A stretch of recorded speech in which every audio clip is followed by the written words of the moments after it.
తాను రాజకీయాలకు దూరంగా ఉంటానని రేణు దేశాయ్ స్పష్టం చేశారు. విజయవాడలో మహిళా ఉపాధ్యాయ దినోత్సవం కార్యక్రమంలో రేణు దేశాయ్ పాల్గొన్నారు. మహిళల విద్య కోసం సావిత్రిబాయి పూలే ఎంతో కృషి చేశారని చెప్పారు. మహిళల కోసం జీవితాన్ని త్యాగం చేసిన వ్యక్తి సావిత్రిబాయి పూలే అని నటుడు బ్రహ్మానందం కూడా అన్నారు.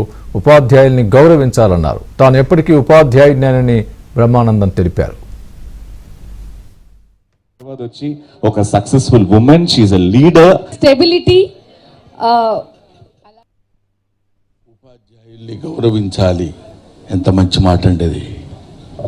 ఉపాధ్యాయుల్ని గౌరవించాలనే మాట విని ఎంతకాలం అయింది.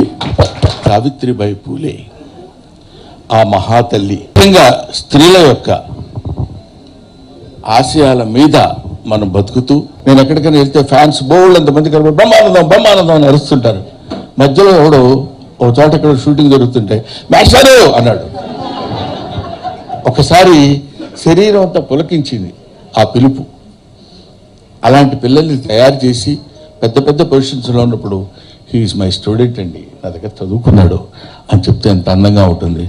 All of us, not just ఆడవాళ్ళు కూడా మగవాళ్ళు కూడా, because what I have known about Savitribai Phule, because నేను పూణేలో పుట్టి పెరిగాను కాబట్టి నాకు ఆవిడ గురించి తెలుసు.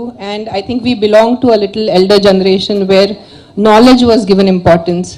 Today's generation, especially girls, need to know how many women before them have fought for them.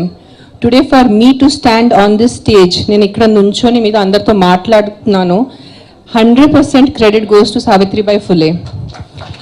Because if she wouldn't have fought for me personally in 1800s, in that time, in that situation, being from a backward class, I don't know if I would have had this chance to stand on this stage today, to learn English, to be able to communicate with you all in this language.